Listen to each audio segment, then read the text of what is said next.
नमस्कार, मैं डॉक्टर हेतराम भार्गव। हम हिंदी, नेट, इसके अलावा राज्य और केंद्रीय जितनी भी हिंदी टीजीटी, पीजीटी की परीक्षाएं हैं, उनसे संबंधित अध्ययन करेंगे। आज हमारा विषय है हिंदी वर्णमाला। तो हिंदी वर्णमाला पर हम अध्ययन करने जा रहे हैं। तो आइए अध्ययन करते हैं, किस प्रकार के प्रश्न पेपर में पूछे जाते हैं और किस प्रकार से संबंधित आगे आने की संभावना रहती है, उन पर हमारा अध्ययन का विषय रहेगा।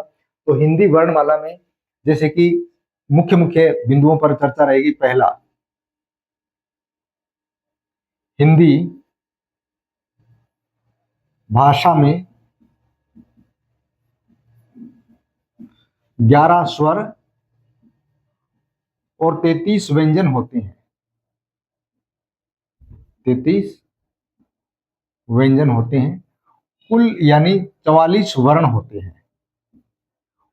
ये इस प्रकार पेपर में प्रश्न पूछा जा सकता है कि हिंदी वर्णमाला में वर्ण कितने होते हैं? 44 होते हैं। अब लिपि से संबंधित अगर प्रश्न आ गया, क्योंकि एक बार एक कंपटीशन एग्जाम में आया था कि निम्न में से किस की लिपि देवनागरी नहीं है। तो देवनागरी लिपि, ध्यान दीजिए, देवनागरी जो लिपि है वो 12 भाषाओं की है। 12 भाषाओं की लिपि देवनागरी है। वो कौन कौन सी भाषाएं हैं उनका मैं नाम लिख रहा हूं, तो ध्यान दीजिए। नंबर 1, पहले नंबर पर आप जैसे समझ सकते हैं कि संस्कृत आ गई। दूसरा आ गया हिंदी आ गई, ठीक है। इसके बाद में संस्कृत आ गया, इसके बाद में नेपाली आ गई, मराठी आ गई, ठीक है। इसके बाद में कोंकणी आ गई,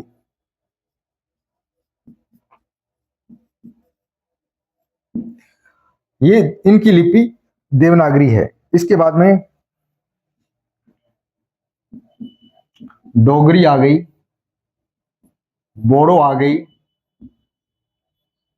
बोडो, ठीक है। थोड़ा ध्यान देने की बातें हैं। इसके बाद में संथाली आ गई।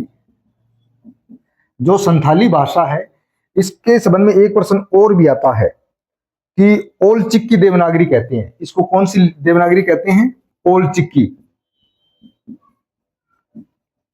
ओल चिक्की देवनागरी, ठीक है। गुजराती आ गई, गुजराती की भी लिपि अगर पूछा जाए तो गुजराती देवनागरी होगा, ठीक है ना। हमने एक नाम मैथिली भाषा, मैथिली की जो लिपि है वो तिरहुता देवनागरी है। तिरहुता देवनागरी है। कितनी हो गई ये? 2 2 4 5, 3 2 5, अच्छा 2 और रह गई। इसके अलावा कश्मीरी हो गई और सिंधी हो गई। इतनी भाषाएं हैं जिनको देवनागरी लिपि में लिखा जाता है। तो अक्सर पेपर में प्रश्न इनसे संबंधित आ सकता है कि मैथिली तिरहुता देवनागरी है, संथाली ओल चिकी देवनागरी है। और भारतीय संविधान में समय के साथ साथ अनेक ऐसी बोलियां जो भाषा के वर्चस्व के रूप में अपना स्थान प्राप्त कर रही है, उन्हें एक भाषा का दर्जा मिलने के बाद में वो शामिल हो रही है। तो जैसे कि आप जानते हो कि कुछ भाषाओं को इन्हीं कुछ वर्षों में बोडो, संथाली, मैथिली को शामिल किया गया है। कोंकणी भी उनमें से एक है। आगे हम और आगे बढ़ते हैं। हमारा अगला प्रश्न जो जिस विषय पर है, ये लिपि का हो गया। अब हम आगे बढ़ते हैं हमारी वर्णमाला में। ये लिपि का भी साथ साथ जरूरी है, क्योंकि लिपि का ज्ञान भी पेपर में पूछ सकते हैं। आगे बढ़ते हैं। अगला वर्णन है हमारा बिंदु विषय रहेगा कि जो वर्णमाला है, तो स्वर में देखो, हम सीधा अपने टॉपिक पर आते हैं। स्वर, स्वर में 2 प्रकार पढ़ने को आते हैं, हर्स्व स्वर और दूसरा आता है दीर्घ स्वर। हर्ष स्वर में जैसे कि आप जानते हैं कि जैसे ए, ई, उ और री, ये 4 होते हैं। दीर्घ स्वर में आ, ई, उ, ए, ऐ, ओ, औ, यानी ये कुल मिला के 11 स्वर बन जाते हैं। ठीक है, इसके अलावा बात करते हैं हम व्यंजन की। व्यंजन में क्या है, जिनका हमने 33 का जिक्र किया था, 33 व्यंजन, उन 33 में से देखिए कि कैसे मैं तक, इनकी संख्या 25 हो गई। इसके बाद में 25, इनको क्या बोलते हैं, स्पर्श व्यंजन, इनको स्पर्श व्यंजन बोलते हैं। दूसरा, इसके बाद में आ गया य, र, ल, व। ये 4 वर्ण ऐसे हैं जिनकी संख्या है 4, इन्हें बोलते हैं अर्धस्वर। अर्धस्वर क्यों बोलते हैं, इस पर भी हम अध्ययन करेंगे। इसके बाद में आ गया 29 हो गए। इसके बाद में हमारे 4 वर्ण और रह गए, श, श, श और है। ठीक है, तो ये इनकी संख्या भी 4 है। इनको बोलते हैं उष्ण संघर्षी, इनकी भी संख्या 4 है, उष्ण संघर्षी है। और ये वर्णों की संख्या हो गई 33। अब ध्यान दो, एक प्रश्न और बनता है, अन्य वर्ण, ये हमारे इन 33 में शामिल नहीं है। हाँ, इनसे संबंधित पेपर में प्रश्न जरूर आएगा, और अन्य वर्णों में शामिल नहीं। वो कौन से हैं, जैसे मैं यही लिखता हूं, एक आ गया उच्छिप्त वर्ण। उच्छिप्त वर्णों में आपको पता होना चाहिए, एक हड़, सड़क जैसे शब्द लिखते हैं, और एक हम लिखते हैं पढ़ाई में इस ढ का प्रयोग करते हैं। ये 2 वर्ण उच्छिप्त हैं। और एक नाम और आता है, वो है संयुक्ताक्षर। संयुक्ताक्षर, संयुक्ताक्षर में क्या है, ये 4 है। वैसे तो संयुक्ताक्षर हर प्रत्येक वर्ण को भी संयुक्त में लिखा जाता है, किंतु हमारी हिंदी भाषा के संवैधानिक रूप में जो स्वीकृति मिली है, उनमें से केवल 4 हैं। जैसे छ, ठीक है, त्र, ये किन से मिलकर बना है, उन पर बाद में चर्चा करेंगे। और श्र, ये इनकी संख्या 4 है। तो इसी प्रकार ये हमारा वर्णमाला का विषय वस्तु रह गया। वर्णमाला में थोड़ी हम गहराई में जब चलेंगे तो वह आगे आपको मैं बताता हूं। पहले इस पृष्ठ पर दिया गया जो बिंदु चित्रण है, उस पर आप गौर से अध्ययन करें, ताकि कोई गलती या कमी न रह जाए, क्योंकि इसी से संबंधित पेपर में प्रश्न आते हैं। वर्ण कितने हैं, 44 है, व्यंजन 33 है, स्वर 11 है, हर्ष स्वर 4 है। ठीक है, और ये 7 हो गए दीर्घ स्वर में, और व्यंजन में 33 है, कैसे मैं तक 25 स्पर्श व्यंजन है, इनको अर्ध स्वर कहा जाता है। क्यों कहा जाता है, ये भी हम आगे चर्चा करेंगे। ये उष्ण संघर्षी वर्ण में 4 आ गई। इनको तालव्य, मूर्धा और दंत्य ध्वनि के अनुसार बोला जाता है। ठीक है ना, तालव्य श, श, स। उच्छिप्त वर्णों में 2 है, संयुक्ताक्षर में 4 है। इन ये जो आपके सामने हैं, इनमें परीक्षाओं में मुख्यतः प्रश्न बनते ही बनते हैं। इसके साथ हम आगे बढ़ते हैं अगले पृष्ठ पर, और अगले पृष्ठ पर हम पढ़ने जा रहे हैं वर्णों से संबंधित गहराई का अध्ययन। ठीक है ना, थोड़ा सा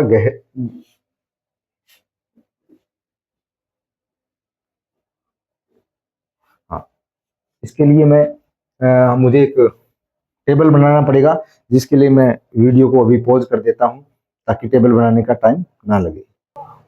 तो आइए हम शुरू करते हैं हमारी वर्णमाला के इन 44 वर्णों से संबंधित। तो एक तो प्रकार से संबंधित पूछा जाएगा, इनके कितने प्रकार हैं। दूसरा पूछा जाएगा स्पर्श व्यंजन, जिनका हमने जिक्र किया था 25। तो ये स्पर्श व्यंजन जो कि यहां तक होगा, इनकी संख्या रहेगी 25। उसके बाद में हम स्वर यहां पर लिखेंगे, स्वर, इनकी संख्या रहेगी 11। ठीक है, इसके अलावा हमारे जो वर्ण और बचते हैं, अर्धस्वर और उष्ण संघर्षी, तो यहां पर रहेंगे अर्धस्वर,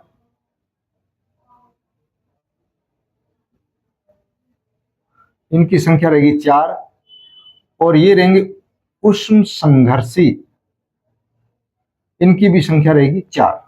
तो इसी प्रकार हम अपने जो 33 वर्ण हैं उनका और 11 स्वरों का अध्ययन साथ साथ करेंगे।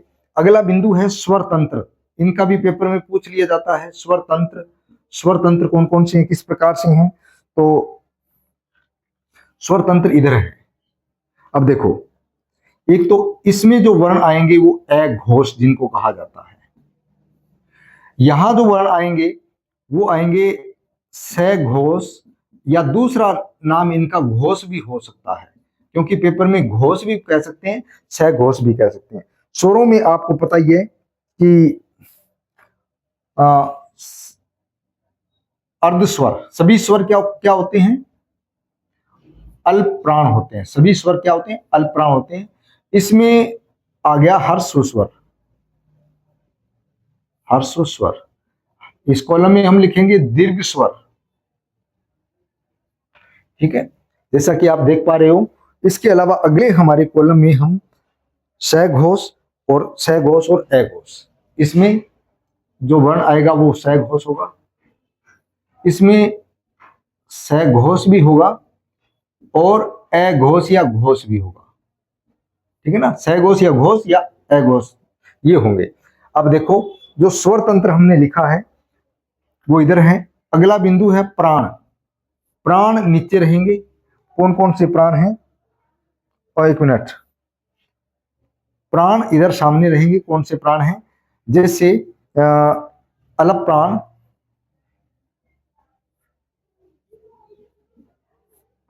महाप्राण, ठीक है, अलप प्राण,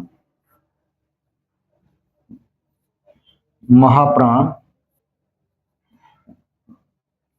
अलप प्राण। हमारी भाषा बहुत वैज्ञानिक है और इसकी ये विशेषता है कि कोई भी वर्ण हमारे स्वर तंत्र की ध्वनि के अनुसार है। जैसे कि अब हम इसमें पढ़ेंगे, स्वरों में जो स्वर है वो सभी अलप प्राण हैं। सभी स्वर सघोष होते हैं, अलप प्राण होते हैं। तो मैं यहाँ पर एक मिनट सघोष लिखना था, एक मिनट। सभी स्वर क्या होते हैं, सघोष होते हैं, और ये अलप प्राण होते हैं सभी स्वर, ठीक है। इसके बाद में हमने ये लिख दिया। इसके बाद में जो अर्ध स्वर है वो भी स्वरों से बने हैं, इसीलिए वो क्या है, अल्प प्राण है, क्योंकि स्वर से बनने हैं इसीलिए अल्प प्राण है। और अगले क्रम में ये महाप्राण, ये वर्ण महाप्राण में आ जाएंगे, ठीक है। इस प्रकार थोड़ा सा ध्यान दीजिए। अब देखो उच्चारण, उच्चारण वाला ये नीचे रहेगा। उच्चारण में कौन सा है, जैसे पहले क्रम में आता है कंठ, है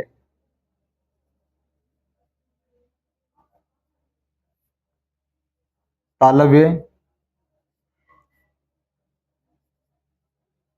मूर्धन्य, दंते, औष्ठव्य, ठीक है ना। कंठे, तालव्य, मूर्धन्य, दंते, औष्ठव्य, पांचों हो गई। इसके बाद में कंठ तालव्य और कंठोष्ठव्य, कंठ तालव्य, कंठोष्ठव्य, ये दोनों एक में लिख देंगे क्योंकि इसमें कोई एक ही वर्ण आएगा। अब देखो उच्चारण स्थान में आ गए, प्राण आ गए।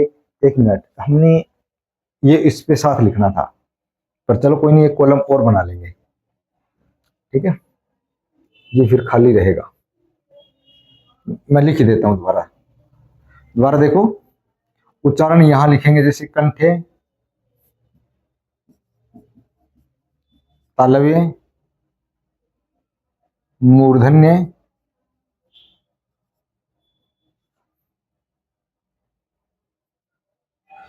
दंते, औष्ठव्य, कंठ तालव्य और कंठोष्ठव्य, ठीक है। बड़ा लिख देता हूं नाम।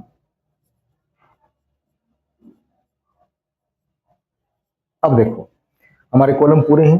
कंठे उच्चारण स्थान में कौन से हैं? इनमें कॉलम में जो जो जहां जाएगा उस प्रकार का उच्चारण रहेगा। जैसे हमारा वर्ण है, ये क वर्ण एक व्यंजन है, और इसमें अगर एक स्वर जोड़ेंगे तो ये ये वर्ण बन जाएगा। तो ये थोड़ा सा ध्यान रखने की मुख्य बात है। तो चलो हम आगे बढ़ते हैं। जैसे देखो, यानी क, ठीक है। महाप्राण आ गया ख, पैर में हल जरूर लगाएंगे ग, घ, इसकी बिंदी यहां लगेगी ग, ये नासिकीय हैं। फिर आ गया च, छ, ज, झ, य, फिर ट, ठ, ड, ढ, ण। कुछ विद्यार्थी पूछ सकते हैं कि इस ढ का और उस उच्छिप्त ढ का प्रयोग कहां कहां होगा, उसकी भी हम आगे चर्चा करेंगे। ठीक है। दंत्य में त, थ, द, ध, न, औष्ठ्य में प, फ, ब, भ, म। और जो कंठ तालव्य है वो हम बाद में लिखेंगे। अब स्वर देखो, स्वरों में क्या है कि स्वर में हम आगे बढ़ते हैं। स्वरों में देखो, स्वरों में कोई भी उच्चारण है उससे संबंधित सभी स घोष होते हैं, हर्ष दीर्घ में अलग है। तो कंठ है ए और आ, ठीक है ना, ठीक है ना। ये दीर्घ स्वर आ गया, ये दीर्घ स्वर है, ये दीर्घ स्वर है, ये हर्ष स्वर है, ठीक है। इसके बाद में आ गया तालव्य में ई आ गया।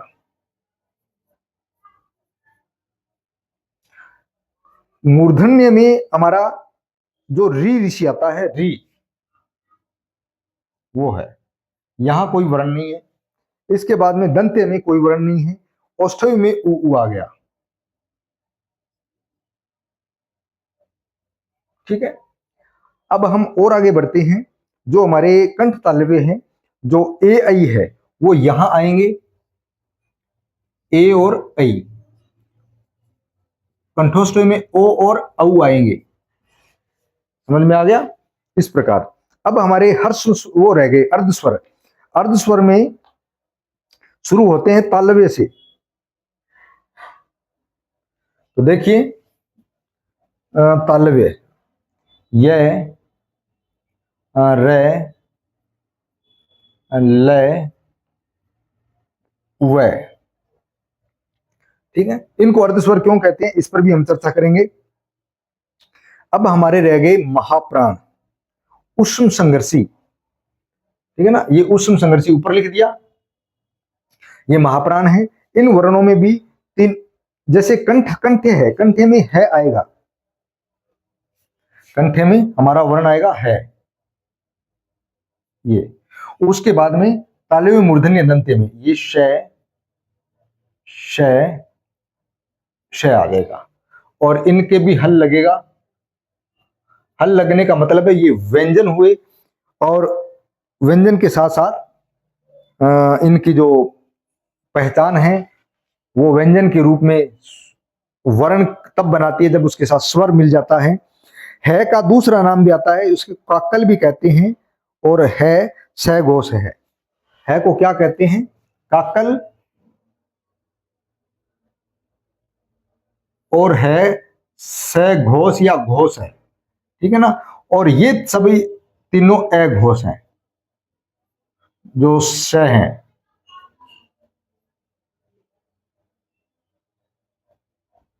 तो आपके सामने ये वर्णमाला का मैंने बिंदु लिख दिया है, और ये हमारा एक छोटी सी 20-25 मिनट की क्लास में है, ये वर्णमाला है। हाँ, ठीक है। और देखो, इधर कोई वर्ण नहीं है,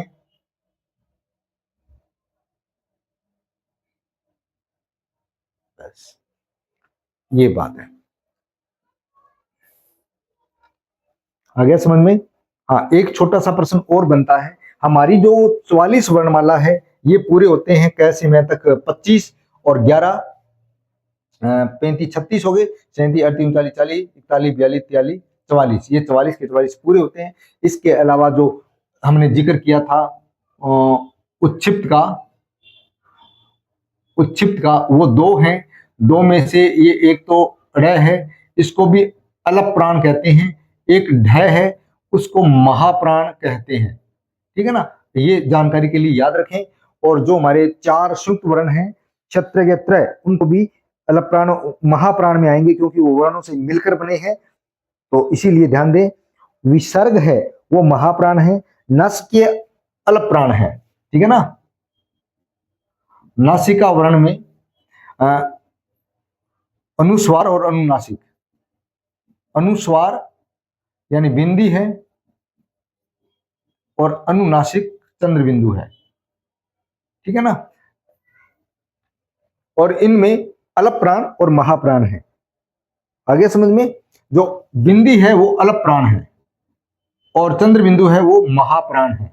जैसे हम छंदों में अध्ययन करते हैं तो अलप प्राण लिखा जाता है जो अनुस्वार है, अनुनासिक हो गया उसको हम चंद्र बिंदु में लिखते हैं। इसके अलावा थोड़ा सा और बता देता हूं, जो विसर्ग है और एक विसर्ग भी रह गया। विसर्ग का चिन्ह आपको पता है ये होता है, और ये जो विसर्ग का चिन्ह है इसको भी महाप्राण कहा गया है। तो ये थोड़ी छोटी छोटी अन्य जानकारियां थी। तो ये हमारी हिंदी की जो क्लास है मैं आपके बीच में आज रख रहा हूं, और धीरे धीरे हम नेट का अध्ययन करेंगे। मैं हिंदी में प्रयास करूंगा कि हम समस्त पाठ्यक्रम को पूरी तरह पढ़ पाएं, समझ पाएं, सीख पाएं। ये जो हिंदी प्रेमी हैं, हिंदी विद्यार्थी हैं, वो इन्हें समझें, जाने और नई जानकारियां पूछना चाहते हैं तो अपने प्रश्नों को जरूर लिख कर भेजें। जय हिंद, जय हिंदी।